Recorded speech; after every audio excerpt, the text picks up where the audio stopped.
Dear student, good morning. आज की date में हम एक इम्पॉर्टेंट टॉपिक पढ़ेंगे इलेक्ट्रोकेमिस्ट्री 4 का, और टॉपिक का नाम है electrode concentration cell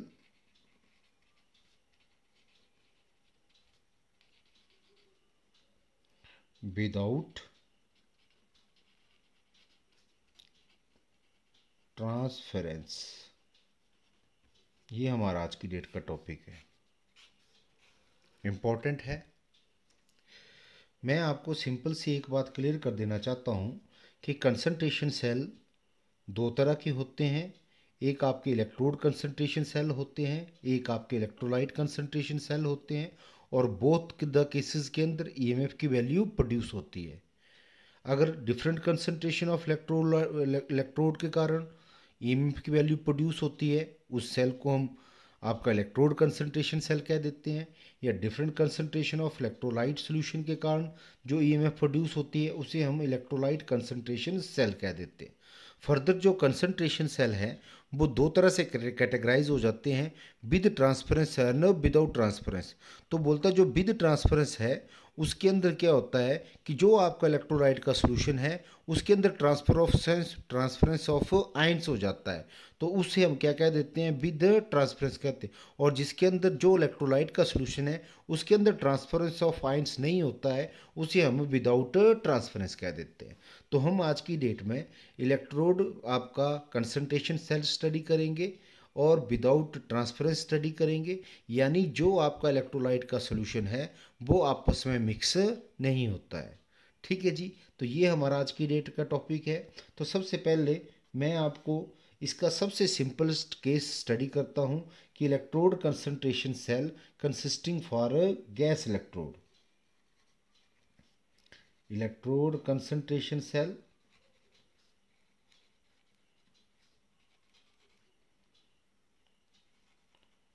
consisting of gas electrode. Already ये टॉपिक मैं आपको पढ़ा चुका हूँ, मैं दोबारा रिवीजन करके मैं लास्ट सेक्शन में चल रहा हूँ। मैंने सारे के सारे टॉपिक फिर से पढ़ा दिए हैं। अब आपको पता है कि जो आपका गैस इलेक्ट्रोड है, तो मैं सिंपल सा सबसे कॉमन एग्जांपल लेता हूँ हाइड्रोजन इलेक्ट्रोड का। तो इसको मैं डिफरेंट कंसंट्रेशन के अंदर बना सकता हूँ, या कहने का मतलब सेम कंटेनर, क्योंकि जो आपका इलेक्ट्रोलाइट का सॉल्यूशन है उसकी कंसंट्रेशन दोनों इलेक्ट्रोड के केस में चेंज नहीं होती है।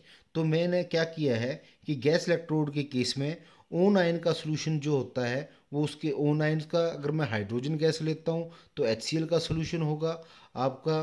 तो दोनों केसेस के अंदर जो HCl का सॉल्यूशन होगा उसकी कंसंट्रेशन क्या होगी, सेम होगी। तो मैं क्या करता हूँ कि सिंपल से जो दोनों आपके जो गैस इलेक्ट्रोड हैं जी, जो आपके कैटेगराइज है आपके हाइड्रोजन इलेक्ट्रोड के अंदर, उनको मैं एक सेम कंटेनर के अंदर ही डाल देता हूँ, जिसकी इलेक्ट्रोलाइट की कंसंट्रेशन क्या होगी, सेम होगी।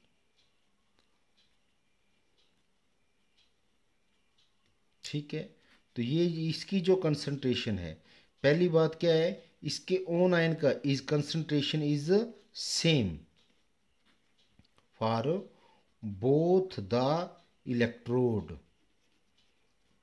विच हैविंग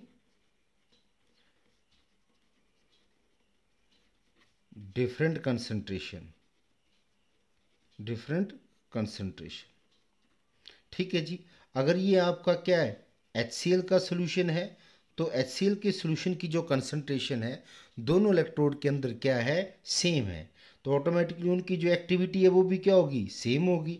अच्छा, अब हम मान लेते हैं कि ये जो दोनों आपके जो हाइड्रोजन के इलेक्ट्रोड है उसके अंदर सारा का सारा काम किसके ऊपर होता है, आपकी इनर्ट इलेक्ट्रोड के ऊपर होता है, जिससे हम के और मेनली वो क्या होती है, प्लेटिनाइज्ड प्लेटिनम होती है।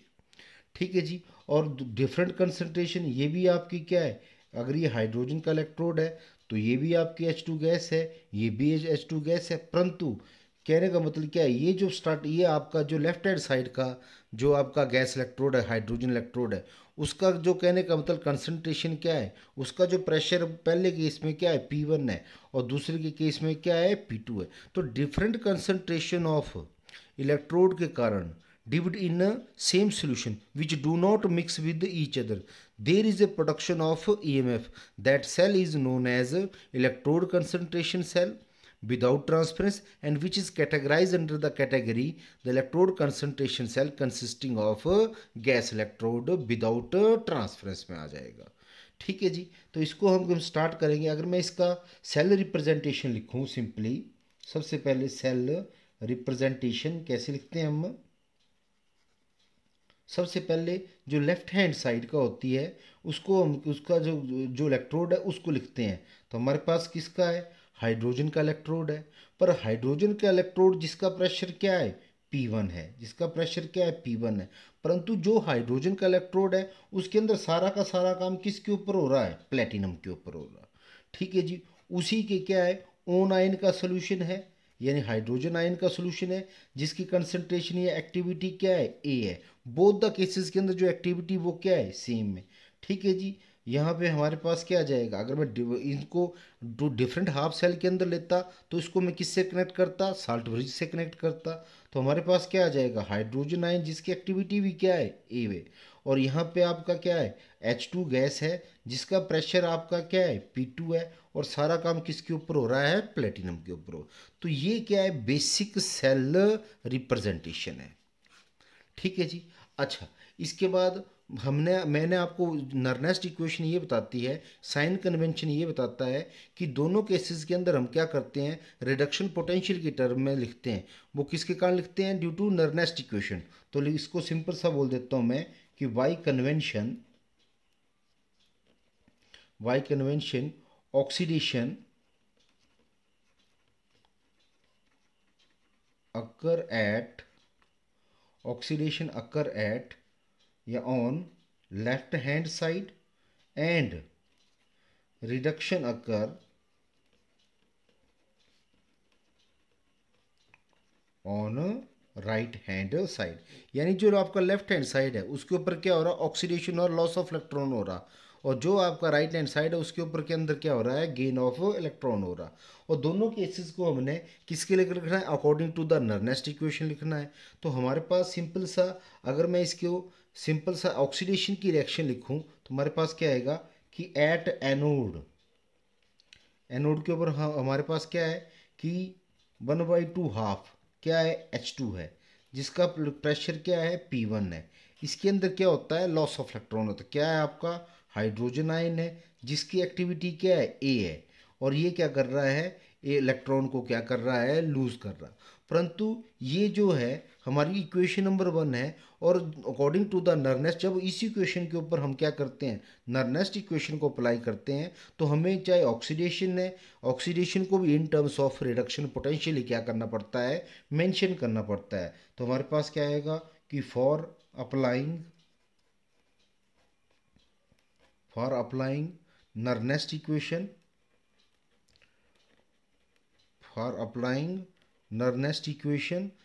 this reaction may be written as this reaction may be written in terms of क्या लिखना पड़ेगा? in terms of reduction reaction। that is कहने का मतलब क्या है कि हाइड्रोजन आयन जिसकी एक्टिविटी ये है, ये एक इलेक्ट्रॉन को क्या कर रहा है? गेन कर रहा है। और 1/2 क्या दे रहा है? H2 गैस दे रहा है जिसका प्रेशर क्या है? P1 है। ठीक है जी, इस केस में n की वैल्यू आपकी क्या है? हमारे पास 1 है। तो जो आपका नर्नेस्ट इक्वेशन है, नर्नेस्ट इक्वेशन क्या बोलती है? E = E0 माइनस क्या होता है हमारे पास? यहाँ पे हमारे पास क्या था? सिंपल सा आ जाता है हमारे पास कि RT/NF क्या आ जाएगा? नेचुरल लॉग ऑफ, हमारे पास क्या आ जाती है? ऊपर हमारे पास क्या होती है? ऑक्सीडाइजिंग स्टेट डिवाइड बाई क्या आ जाएगा? Reducing state. हमारे पास सिंपल सा क्या आ जाएगा? -RT/NF। इसके बाद हमारे पास क्या वैल्यू होती है? यहाँ पे क्या आ जाती है आपकी? ये आपकी क्या होती है? रिड्यूस स्टेट होती है डिवाइड बाई क्या होती है आपकी? ऑक्सीडाइज स्टेट आ जाती है।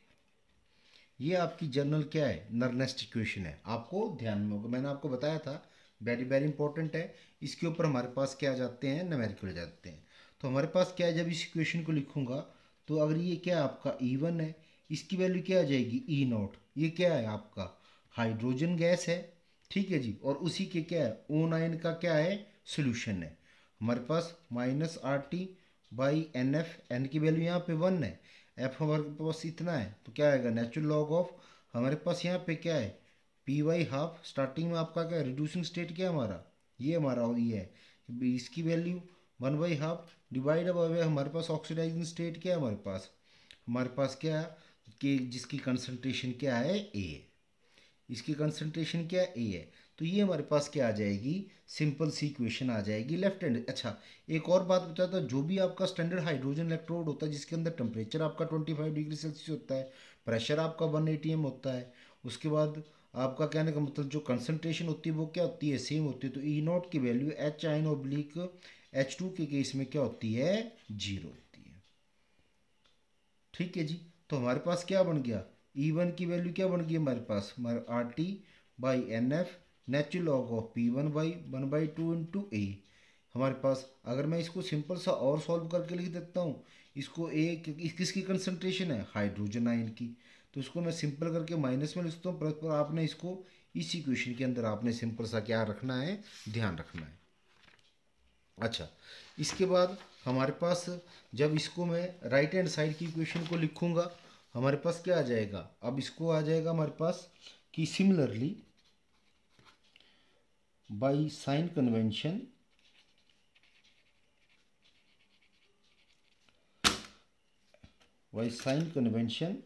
Eight right hand side reduction is take place, कि राइट हैंड साइड में क्या होगा आपका रिडक्शन टेक प्लेस होगा। तो हमारे पास इस केस में क्या आ जाएगा, हाइड्रोजन आयन जिसकी एक्टिविटी क्या है A1 है, वो क्या कर रहा है, इलेक्ट्रॉन ले रहा और क्या दे रहा, H2 दे रहा, जिसका प्रेशर क्या 1/2 H2, जिसका प्रेशर क्या है P2 है।